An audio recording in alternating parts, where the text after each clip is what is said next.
Saudaraku yang terkasih, di kebaktian pagi hari ini kita akan bersama-sama mendengar pesan firman Tuhan dari Hosea. Oleh karena itu saya ingin mengajak kita membuka kitab suci kita dari kitab Hosea pasal yang ketiga ayat 1 sampai yang kelima. Demikian firman Tuhan. Berfirmanlah Tuhan kepadaku, pergilah lagi, cintailah perempuan yang suka bersundal dan berzina.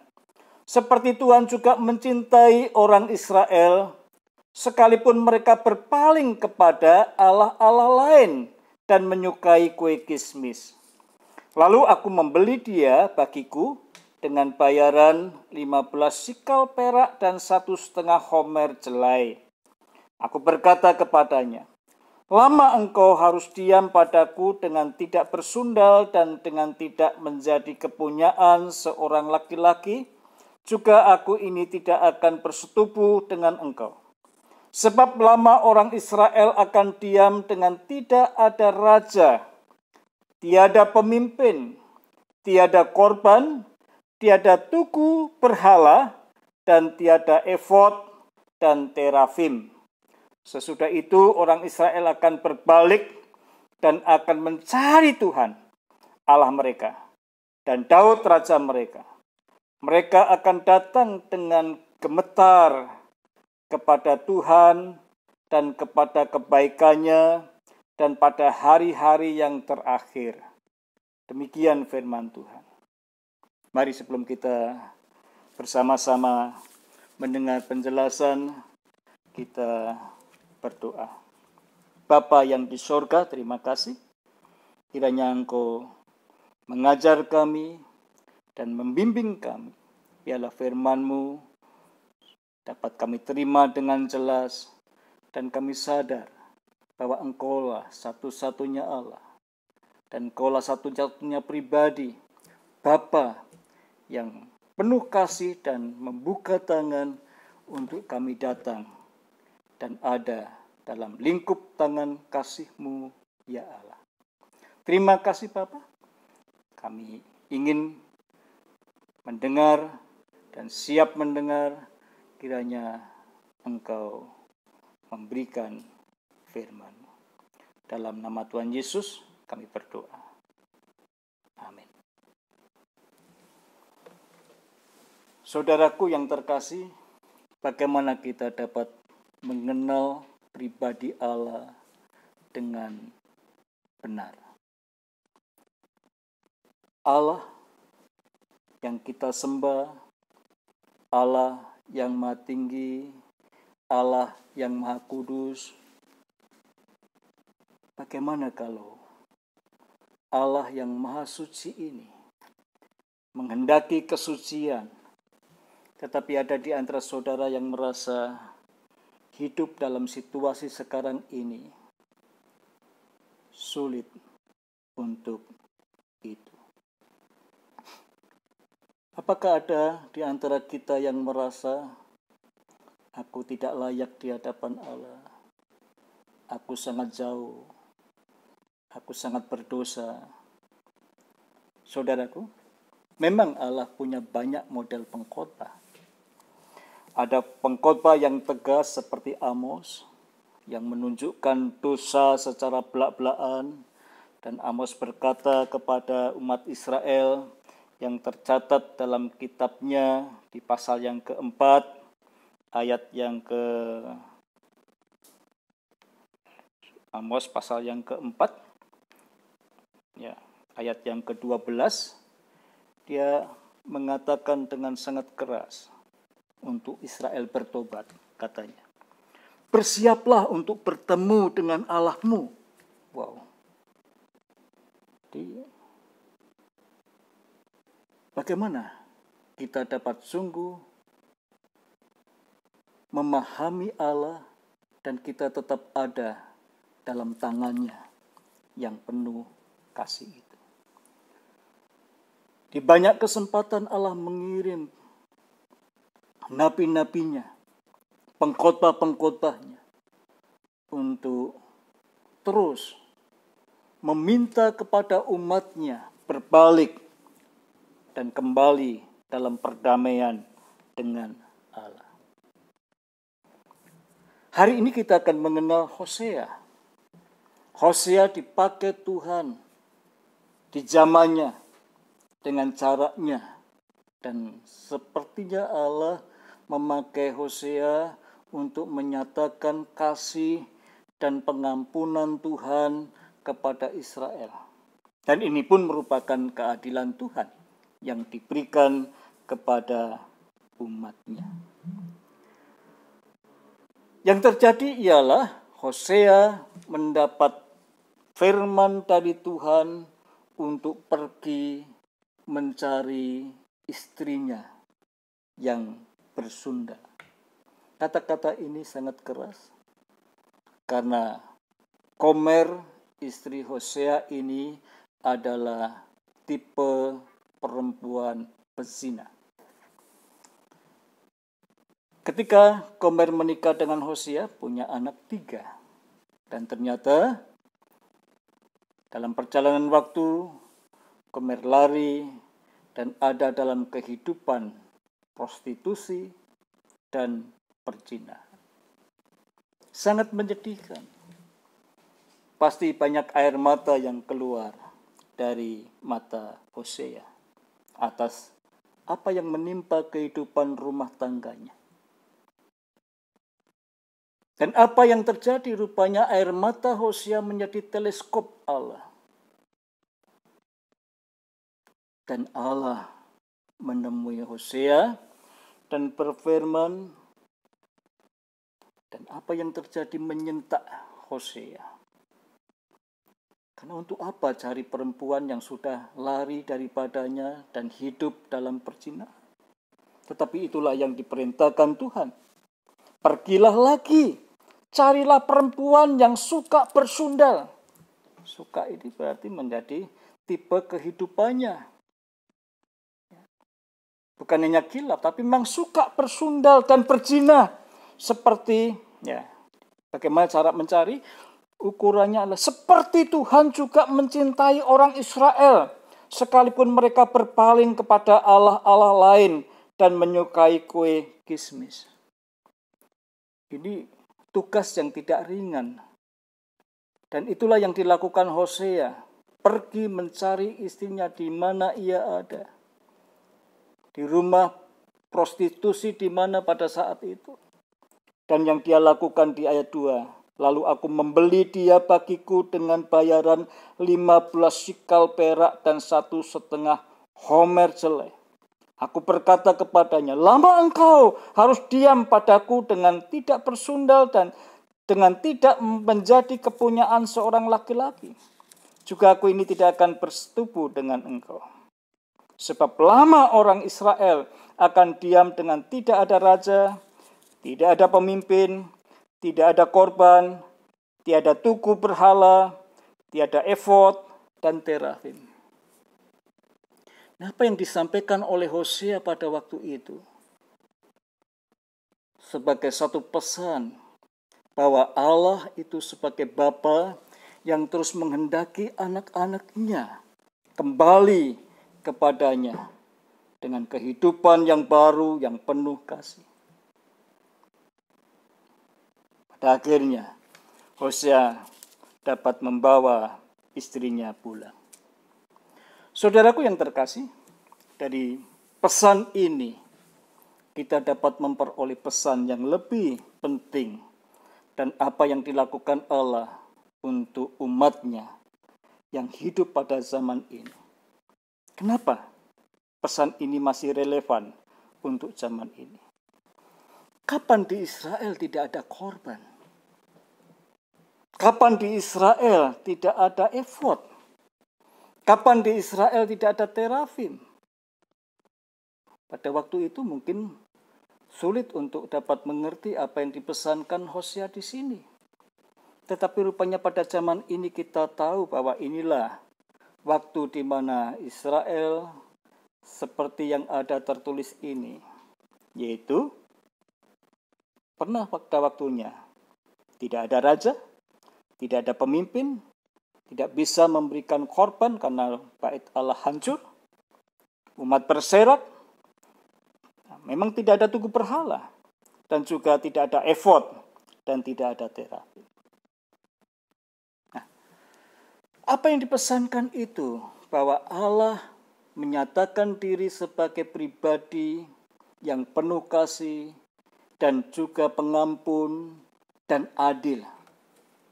Dan ini dikatakan kepada umatnya melalui Hosea. Di ayat yang kelima, sesudah itu orang Israel akan berbalik dan akan mencari Tuhan Allah mereka dan Daud raja mereka. Mereka akan datang dengan gemetar kepada Tuhan dan kepada kebaikannya pada hari-hari yang terakhir.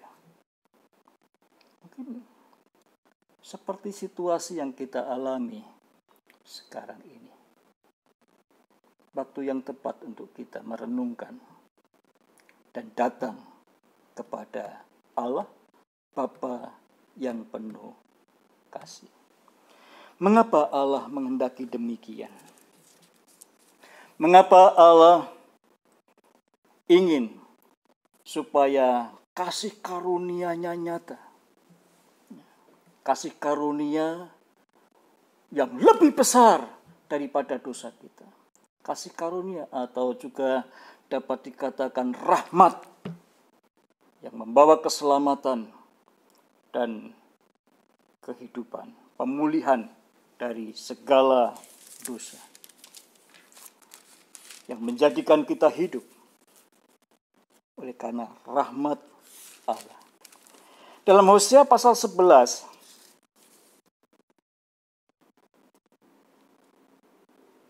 ayat 8 dan 9.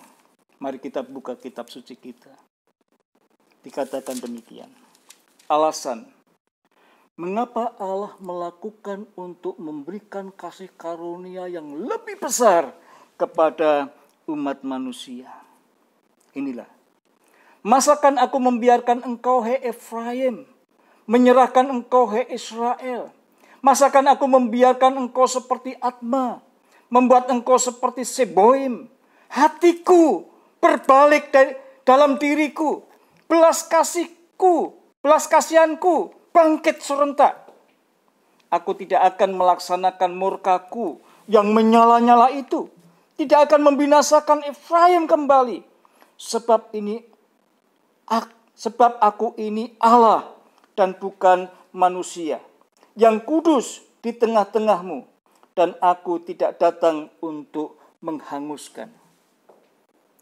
Allah tidak datang untuk menghanguskan, tetapi Allah datang untuk memberikan damai sejahtera. Saudaraku yang terkasih, dikatakan di ayat ini, aku adalah Tuhan dan bukan manusia. Pada waktunya, Allah melakukan apa yang menjadi perwujudan kasih-Nya. Bagaimana caranya Tuhan untuk mengampuni?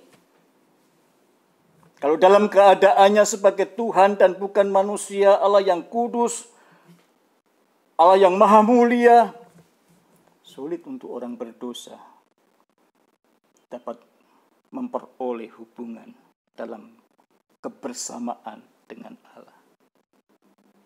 Walaupun Allah punya kerinduan yang besar, ingin memberikan rahmat-Nya, kasih karunia-Nya. Mengenai bagaimana caranya Allah mengampuni. Meskipun kita tahu Tuhan bukan manusia, tetapi Ia datang dengan menggunakan wujud manusia. Dan di dalam Yesus kita kenal bahwa Dia adalah Tuhan, tetapi Dia juga adalah manusia. Hosea yang hidup dalam kehidupan perjanjian lama itu rupanya sudah dapat menangkap pesan Injil yang diberikan oleh Allah melalui anak-Nya, yaitu Yesus Kristus. Bahwa di dalam Yesus Kristus kita dapat melihat Hosea pergi ke pasar tempat prostitusi itu untuk kembali membeli istrinya. Itulah yang dilakukan Allah di dalam Yesus Kristus untuk kembali membeli kita dari ikatan dosa, menebus dan memulihkan bahwa kita, saudara, saudari, bapak ibu semua, anak-anak juga adalah milik kepunyaan Allah. Diciptakan segambar dengan Allah. Nah, saudaraku yang terkasih, Tuhan tidak hanya datang untuk menghakimi, tetapi Tuhan datang untuk mengampuni. Dan di dalam Yesus, itulah terjadi bagaimana cara Allah untuk menyatakan dan memberikan kasih karunia yang lebih besar daripada dosa. Allah memberikan rahmat yang lebih besar daripada dosa. Hosea dipakai oleh Allah pada zamannya dengan peragaan kehidupan rumah tangganya untuk menyatakan kasih karunia Tuhan Allah. Kasih karunia, cintanya Bapa surgawi ini.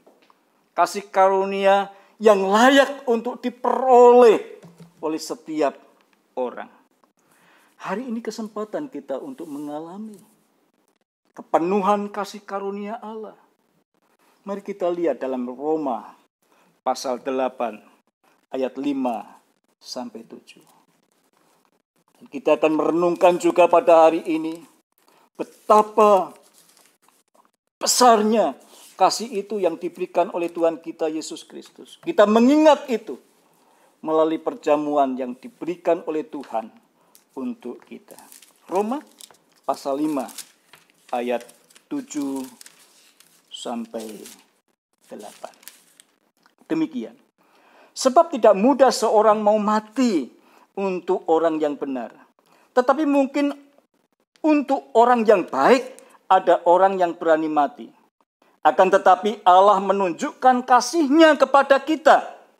Oleh karena Kristus telah mati untuk kita ketika kita masih berdosa.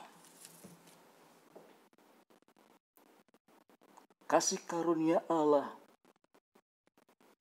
dan Bapa yang baik, yang penuh kasih itu dinyatakan Tuhan di dalam Yesus. Dan disempurnakan ketika Yesus menebus dosa umat manusia, membeli dengan darahnya dan kematiannya. Terpujilah Allah, Dia bangkit dari antara orang mati pada hari yang ketiga, naik ke surga. Nah, saudaraku, kalau demikian, saya ingin mengundang kita, mari kita balik kepada Tuhan. Mari kita berfokus kepada kasih Bapa. Dan izinkanlah untuk Allah bercampur tangan dalam setiap kehidupan saudara. Terbukalah dan datanglah kepada Tuhan. Mari kita berdoa. Bapa yang di surga, terima kasih, kami bersyukur. Kami boleh mengenal jauh dalam perjanjian lama. Kami diperkenalkan dengan Allah yang penuh kasih karunia. Dengan peragaan kehidupan Nabi Hosea. Kami bersyukur karena apa yang diungkapkan oleh Nabi Hosea terjadi dan ada di dalam wujud Tuhan Yesus Kristus. Kiranya pada hari ini, kalau ada di antara umat-Mu yang merasa tidak layak, merasa terbuang, merasa sungguh tidak ada jalan keluar atas kehidupannya, kiranya dapat kembali datang kepada kasih karunia Allah, kembali untuk bersyukur kepada Tuhan Yesus dan menyerahkan hidupnya ke dalam tangan Tuhan. Kiranya Engkau memberikan kasih dan pengampunan-Mu ya Tuhan. Terima kasih. Kami percaya Engkau selalu ada jalan keluar. Dalam nama Tuhan Yesus kami berdoa. Amin. Saudaraku, saya ingin mengajak kita semua berdiri. Kita akan memuji Tuhan bersama dalam pujian ini. Jadikan pengakuan kita. Dan marilah kita mengambil keputusan untuk membawa hidup kita, membawa ke dalam tangan Tuhan. Dan kiranya kita tetap ada dalam berjalan bersama dengan Tuhan Yesus. Mari kita memuji Tuhan. Dan jadikanlah nyanyian ini keputusan saudara.